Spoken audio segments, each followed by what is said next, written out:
Broadcasting live from the Business RadioX studios here in Cumming, Georgia, it's time for Stewarding Family Wealth. And now, here's your host.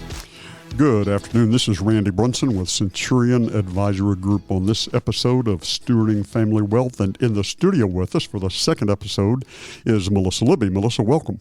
Thank you, Randy. Glad you were with us today. I know in our previous episode, we just talked about the journey of life and LaGrange and Richmond and Adopt a Golden and Grady School of Journalism, all kinds of cool stuff. On this episode, I would love to learn more because you have been a business owner for 30 years. That's right. So for those who may not have caught the first episode, tell us about Melissa Libby and Associates. What does a firm do? What do they specialize in? Those kind of things. Okay. Well, we are a communications agency, and we specialize in restaurants. So we get the word out about restaurants from fast casual to fine dining, single unit to large chains, everything in between. We let people know about the restaurants so that they can go and Good. There. So communications, promotion, public relations. Hey, we're here. Come, new menu, new chef, grant, new opening, or ongoing communications and That's right. promotion. Outstanding. We eat and drink for a living. Good. Eat and drink for a living. That's what I tell people at cocktail parties. I eat and drink for a living. That works, doesn't it? Yeah. What a great life. It's true. Yeah. Yeah, it's true. It's true. So the 30 years, starting in the early 90s. So let's talk about restaurants in Atlanta and what you've seen over the last 30 years, just with the restaurant scene in Atlanta. You mentioned in our first episode that when you first got started, you got off to a quick start, but what restaurants looked like and who was here and how it worked in Atlanta was very different in 92 than it is in whatever year this is, 2022. Right, exactly. So what was the restaurant scene in 92 and what have you seen change over the last 30 years? Wow. It's been an amazing change. The restaurant scene in 1992 was old school restaurants. They were, mostly owned and operated restaurants. They weren't chains of any sort. And they were, continental cuisine. They were fancy. You dressed up to go there. There weren't a lot of them. And it was, just kind of stayed but that's what we were used to. Mm-hmm. But as we got closer and closer to the Olympics, more people started thinking about putting a restaurant in Atlanta from other cities. Having restaurants in general became more of a thing than it did. And so by 96, we had a pretty decent group of restaurants, shall we say, of good places to go. And we started mixing in the more casual nature. And then as time went on, the rise of and I don't want to say celebrity chef because that came a little bit later, but people that used to work in the kitchens of these old restaurants kind of quote unquote grew up and started their own restaurants with their own ideas and from their travels or from, cookbooks that they've read or whatever. And so it really became very more chef-centric. And then that, again, over time, that became a phenomenon, across the country. And celebrity chefs sort of, became a thing with all the TV shows out there. So it's very different. Since the pandemic, I've seen a little bit of it has kind of gone both ways. I saw a little bit of a tightening up and people going smaller with their restaurants again and getting more singularly focused about what it was that they offered. But I also have seen some new people with some big ideas having the opportunity to bring those to light. So it'll be very interesting the next 5 or 10 years to see, what sticks around and what has to pivot, as we say. Yes. What is it now? Now I'm curious because we've been here for not quite 40 years, but quite a while, mm-hmm. and seen a lot of changes. So, fine dining restaurant. what's the average life expectancy of an idea or a theme in a restaurant? Any feel for that, just based on your experience? Well, it depends on if they have good PR or not. I am so glad I asked that question. And if they're struggling with that, they probably should look you up. Call. Yeah, no, I would have to look. The Georgia Restaurant Association has some stats, and it's unfortunately, something like 50% of all restaurants don't make it a year, something like that. Right. And then the rest of them don't make it 3 years, and then a little sliver, make it a while. And Right. But I don't see that, and I'm not touting my services here. I don't see that with my clients, and I don't see that with the restaurants that I'm familiar with. They do tend to stand the test of time. I mean, Aria Restaurant's been around 20 plus years. Canoe has been around 20 years. Right. It just sort of depends on who's behind it and what their willingness is to be flexible with the times and give people what they want. It's just like any other business, you Right. have to give your clients what they want. You can't just keep doing the same thing over and over. That's right. Again. That's right. And you make a good point. I don't know that the success or failure rate of a restaurant is any different than that of any other business. Exactly. I mean, the Small Business Association and any number of other organizations track that kind of detail. Right. And the stats you shared sounded to me like they're right in line with all the businesses, very high percentage in the first 12 months and so on and so forth. Yeah. And, that 5-year mark seems to be a deal, and those that go 10 years, it's an even bigger deal. So Right. congratulations to you, 30 years in. That's Thank you. That's outstanding. So, all right. So, just what are the 2 or 3 things, if you think back over your years of working with clients and hiring people and running a business and making decisions, if you had to settle on 2 or 3 things that you had learned that matter, what would they be? I just decided to put you on the spot. Yeah, thanks. No worries. Well, I wish that I had trusted my gut a little bit more. I think I do that really well now, but I think in those early years, even if I got a bad vibe about somebody, I would be more interested in securing their business than worrying about the vibe. And of course, that would come back to, remind me later that I should have listened to my gut. So I don't think you can discount that. I don't think that's woo-woo. I think there's a reason that you have a bad feeling or a good feeling about people and projects and even if you don't know why exactly you have that feeling, you need to listen to it. So that's definitely something that I've learned over time. And I've also learned to hire more quickly than you think you can afford. That was something that I just about wore myself out before I hired my first employee. And I still, hopefully not now, but certainly in the recent past, have been in a situation where I really needed to hire another person, but I just didn't want to pay the salary. I just, Right. Just didn't want to take that. And it's like, the minute you do it and they get in the groove and they're doing a good job, you're like, oh my gosh, how did I do without this? Yeah. So, I think those are 2 things that I've learned over time that I've tried to remind myself of. Yeah. I know you and I have talked about that over the years, just that, both of those probably, but especially the first one, because, early on, I will tell you what I did. I think you referenced this. When you're first starting, if someone says, hey, we need help, and they'll stroke you a check that'll clear the bank, it's like, okay, They're sign me up. Absolutely. Right? Absolutely. Let's go. And you're right. And you've probably mastered this at this point, but yeah, if you walk into a situation, you get a phone call, you're on a Zoom call with someone, or you have face-to-face, you and your team with a potential client, and you listen and you look around and it's like, whatever that thing is, like, no, we don't want to play here. Yeah. It's like you step away. It's like, no, we're not going to do this. Yeah. And We put little emoji red flags on our Slack channel if we're on different phone calls and we're getting the bad vibe. We start put the flag up. Yeah. It's like, oh, this isn't a good sign. This isn't good. Yeah. And your team, they understand that. They buy do. into it. Absolutely. Yeah. And I think at first they may have been a little afraid to say, "Ooh, this doesn't feel good," because you don't want to say that to the boss. Right. But because I'm quick to say it, then now they're quick to say it too. Good. Yeah. Sort of your assent there gives them permission to chime Right. in and those kind of things. That's interesting on hiring. That is what.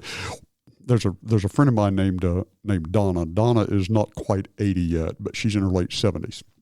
You may have met her somewhere along the way. I don't recall anymore.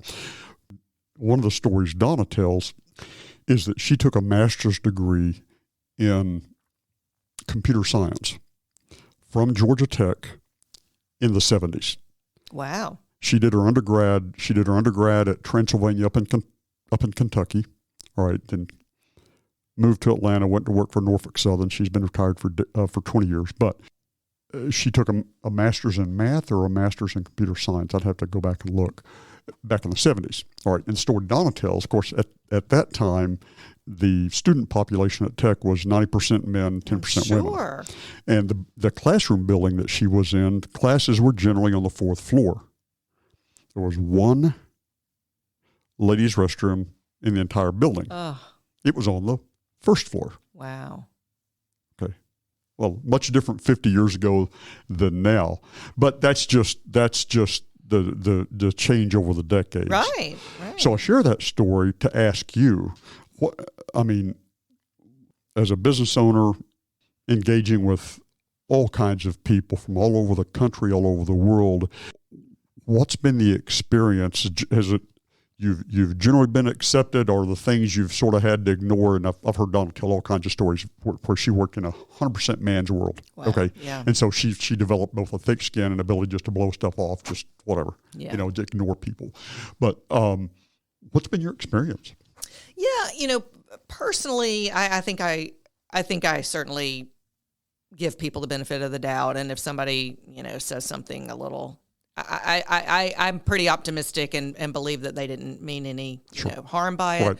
I've had moments, where I was like, really, I can't believe, but I'm very protective of my employees, and I will not tolerate what I'll tolerate for myself. I will not tolerate for them. And I've certainly had to have conversations over the years with clients about not speaking a certain way or not using certain language with certain employees. And people tend to get it, but the restaurant industry, has had a big moment here in the past few years where chefs have, it's come out that people like Mario Batali, who we all celebrated, was an awful, awful person.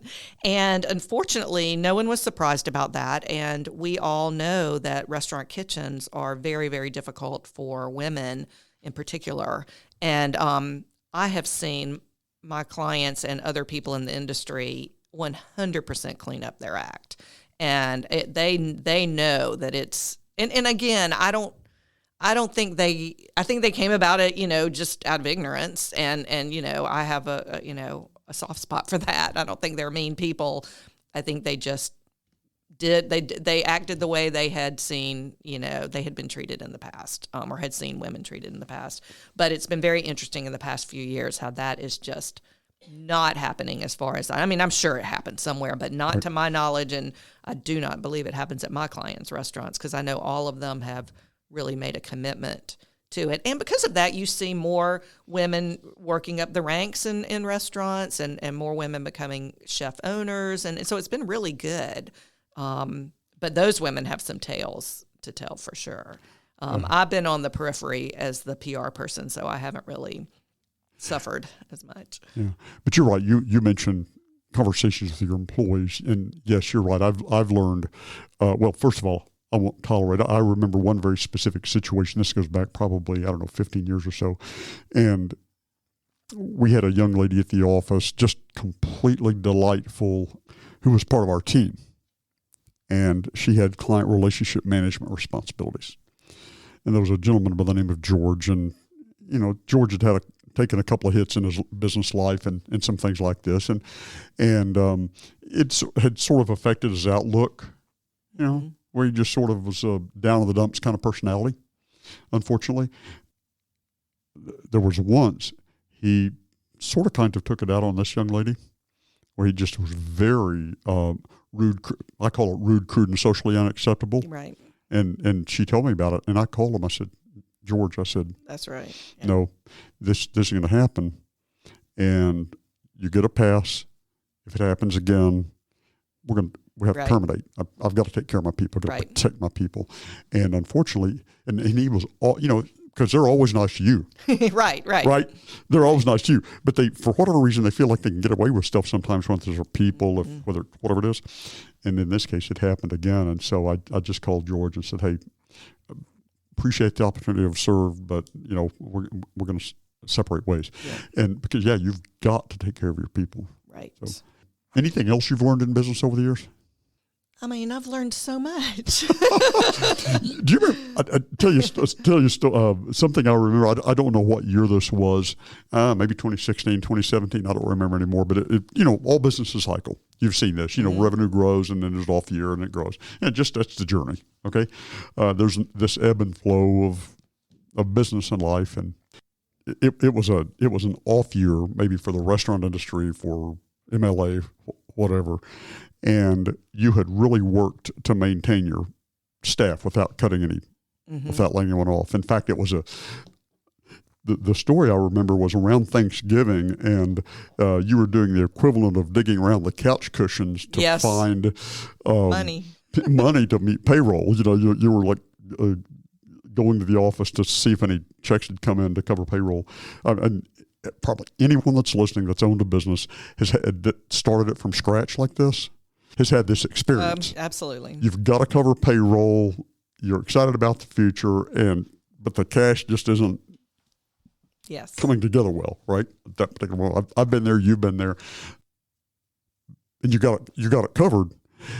And then, but you had gone out of your way to maintain all your team in spite of just some tough business cycle, right? And then I think within 30 or 60 days, one of the people you'd worked to maintain came and turned in their notice. Right. Yes. I remember that thing. So what did you as a result of that? What have you decided about like staffing and business cycles and some things like that? Well, you can't keep people on if you don't have the revenue to justify it. And I definitely have learned that lesson. And I think, I guess it was in 2008 that I really got smart when everything was, really, and I guess this might have been happening during that time too. I can't remember now, but, we just all had to really tighten our belts. And, I learned that you could call the phone company and say, hey, I can't, pay this fee anymore. And they go, okay, we'll cut it in half. In the copier place, everybody cut our fees just because we asked them to. And I was like, well, what kind of fools are we?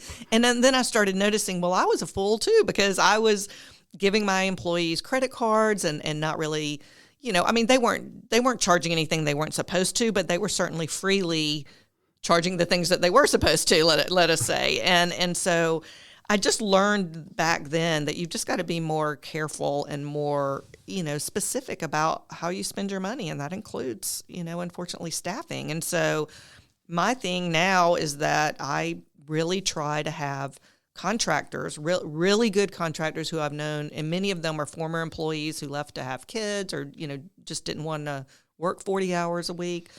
And so they're great people and they know me, and I can be, as big as I need to be with them, or I can be as small as I need to be with my core team. And it just gives me, really helps me sleep at night that I'm not overspending on people. So let's say I want to celebrate my anniversary. Oh no, here we go. What's your favorite restaurant?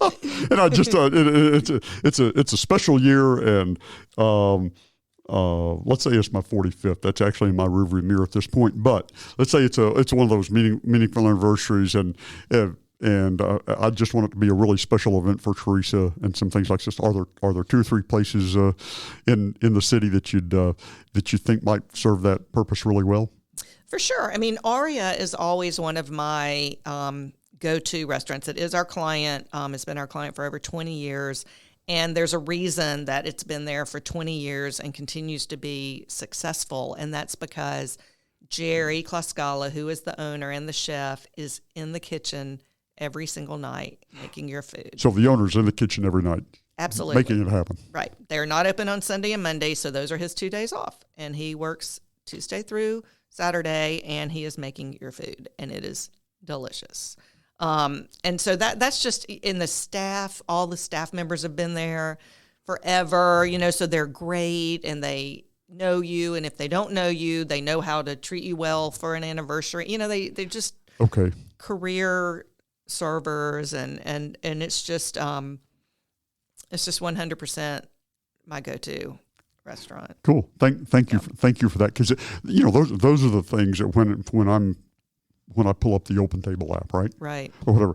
Those are the kinds of things that you just don't know when you're scanning all those Right. promotional things. It's okay. What's this and what's this about and how long have they been there? Your serve staff, because the customers, their first experience Right. is first with the host or hostess that seats you, but basically with the wait staff. And what's been their experience and how well have they been trained, or all those kind of things. So that's outstanding. Yeah. And the fact the owner's in the kitchen just doing what he enjoys. Exactly. And that's really hard to find. Yeah. It's really hard to Yeah. find. Good. All right. Well, Melissa, thank you again for joining us here for these last 2 episodes. Thank you for sharing your insight and your wisdom with us. And anything we can do to help you, you know where to find us. But again, for those of you listening in podcast land, thanks for joining us today for this second episode with Melissa. You can learn more about her if you just look up Melissa Libby. You'll learn everything you need to know.